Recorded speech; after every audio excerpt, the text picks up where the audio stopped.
Alain Bénard, bonjour. On Bonjour. ne te présente plus, tu es une figure incontournable de Saint-Paul. L'Union s'est faite récemment autour d'une majorité d'idées. Quelles ont été les motivations qui t'ont poussé justement à créer cette union? Alors, ce qui a été déterminant, c'est la crise. Lorsqu'on s'est lancé dans cette campagne électorale, on était dans une période ordinaire. Et aujourd'hui, en pleine campagne, on fait face à une crise qui bouleverse la Réunion. Elle bouleverse l'économie, elle bouleverse le social, elle bouleverse une partie de notre identité. Et donc aujourd'hui, le choix était de continuer à, on va dire, à se diviser sans tenir compte de ce que les gens vivent aujourd'hui, d'une situation extrêmement grave, ou de faire l'union sacrée, au fond, pour défendre Saint-Paul et défendre les Saint-Paulois. Donc le choix qui a été fait très clairement, c'est de dire on va d'abord défendre Saint-Paul, on va d'abord faire en sorte que les Saint-Paulois puissent traverser cette crise dans les meilleures conditions possibles, et c'est le choix qui a été fait par tout le monde, et qui est le bon choix. Et justement, quelles sont les priorités pour améliorer les conditions de vie des Saint-Paulois? Alors aujourd'hui, bien sûr, il y a eu des efforts à faire. L'État en fait en aidant les entreprises, en faisant en sorte que les gens qui soient partiellement au chômage soient indemnisés. La région fait un effort, par exemple, on l'a vu au niveau des transporteurs. Le département fait un effort. Les communes peuvent elles aussi faire un effort pour accompagner les familles qui sont en difficulté pendant cette période. Ensuite, on verra. Pour l'instant, la priorité, c'est de permettre aux familles qui traversent d'énormes difficultés de traverser cette période qui est vraiment désastreuse à tout point de vue. Les médias ont présenté le virus Covid-19 comme étant une catastrophe mondiale. Au niveau local, quels enseignements pouvons-nous tirer des effets de la mondialisation, et notamment sur l'autosuffisance alimentaire à La Réunion? Eh bien, cette crise a amené chacun à se rendre compte que nous sommes dépendants de l'extérieur, on le savait, mais que cette dépendance, elle dépend de moyens technologiques, elle dépend de liaisons aériennes, de liaisons maritimes. Alors à une époque, dans les années 20, c'était la fièvre espagnole. Ensuite, il y a eu la guerre. Aujourd'hui, on nous parle du Covid. Demain, ça sera peut-être un virus informatique qui fera que les avions ne volent plus ou que les bateaux ne peuvent plus circuler. Et donc, notre dépendance à l'extérieur, à laquelle on ne peut pas mettre fin, il faut quand même essayer de la restreindre à un certain nombre de domaines.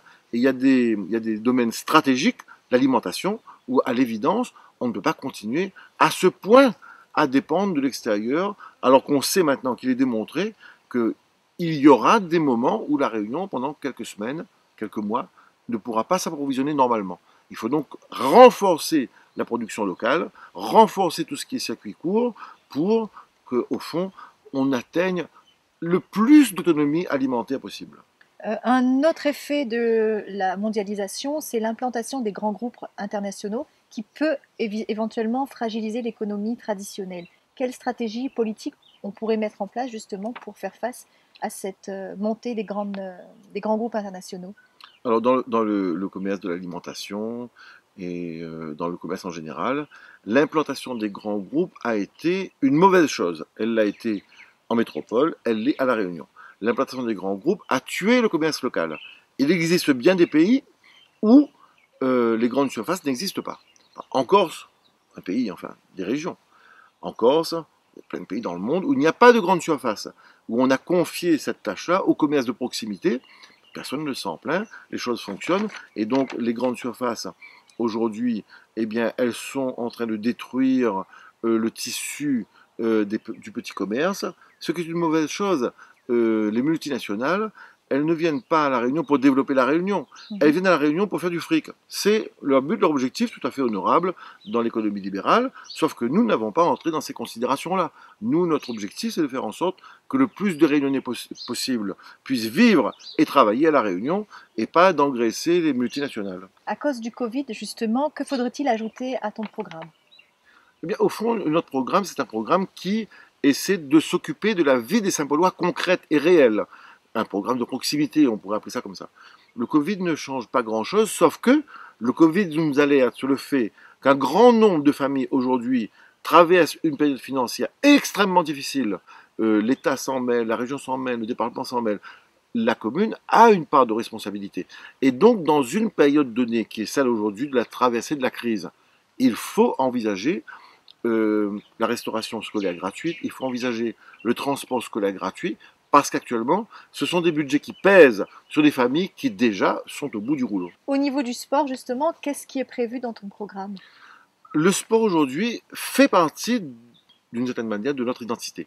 Et le sport permet aussi de révéler, de promouvoir les identités. Nous, on considère que Saint-Paul est composé de 15 villes. Ces 15 villes, elles existent.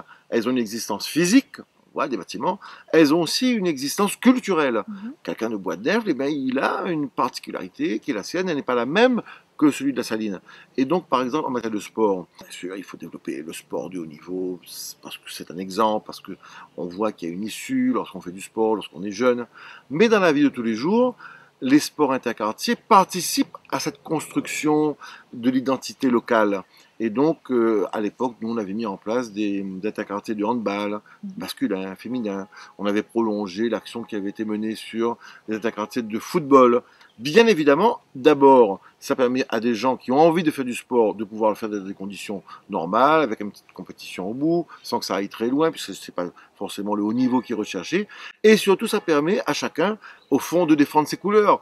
Les gens, vous savez, ils aiment Saint-Paul d'abord, ils aiment Saint-Paul. Et puis ensuite, ils aiment Temps-Rouge, parce qu'ils habitent Temps-Rouge. Ils aiment Bois-de-Nèfles, parce qu'ils habitent Bois-de-Nèfles. Et donc, lorsque vous avez des interquartiers, c'est une façon aussi, ben voilà, de faire valoir ses couleurs, de faire valoir ses façons de faire, ses façons de voir les choses. Et c'est important, c'est une richesse. Moi, je ne crois pas qu'on doive absolument éliminer tous les particularismes. Ce sont ces particularismes-là qui font la richesse de Saint-Paul et qui font de Saint-Paul une commune, au fond, qui est hors norme en tout point de vue. Un des points forts de ce programme était la mise en place de 15 conseils d'arrondissement. Est-ce que tu peux nous en dire un peu plus, s'il te plaît? N'importe quel observateur qui arriverait à la Réunion en touriste et qui arriverait à Saint-Paul, qui visiterait Saint-Paul, constaterait de fait que nous n'avons pas des écarts, des bourgs ou des quartiers. Nous avons 15 villes. C'est un fait qui est géographique, nous avons 15 villes. Et ces 15 villes ont une identité qui s'est forgée au cours de l'histoire, qui s'est forgée autour de leur culture. Et ces 15 villes aujourd'hui, elles ne demandent qu'une seule chose, c'est à pouvoir entrer dans un développement un peu plus performant. Or, la centralisation de toutes les décisions dans la mairie centrale à Saint-Paul empêche le développement des initiatives locales, empêche un développement local qui est aujourd'hui réclamé par tout le monde. Vous avez beaucoup de gens aujourd'hui dans toutes ces villes qui ne demandent qu'une seule chose, à s'investir dans le sport, à s'investir dans la culture, à s'investir dans l'environnement, à s'investir dans l'urbanisme. Et ces gens-là, aujourd'hui, n'ont pas d'endroit où s'exprimer et où faire avancer les choses. Et donc, les arrondissements seront dotés de mairies d'arrondissement où l'on trouvera tous les services normaux d'une ville de 12 000 habitants, des services culturels, des services sportifs, des services d'environnement, des services d'état civil, bien sûr, des services sociaux, comme dans n'importe quelle ville de France qui a 10 000 habitants. À côté de cela, il y aura un conseil d'arrondissement représentatif de la population de l'arrondissement, si c'est à la Saline, représentatif de la Saline, si c'est à Bois-de-Nèfles, représentatif de Bois-de-Nèfles. Et ce conseil d'arrondissement représentatif, il aura pour charge déjà de faire l'inventaire des difficultés, de faire des propositions et en quelque sorte de jouer le rôle de petit conseil municipal. Et en fait, ces arrondissements, ce sont de petites communes. On va essayer de faire en sorte qu'elles soient le plus autonomes possible, en termes administratifs, en termes politiques, avec le conseil d'arrondissement. Et on fera en sorte que les décisions qui sont prises pour la Saline, elles soient faites par des gens qui habitent la Saline. Nous ne voulons plus aménager Saint-Paul sans les Saint-Paulois, malgré les Saint-Paulois ou contre les Saint-Paulois. Nous voulons aménager Saint-Paul avec les Saint-Paulois.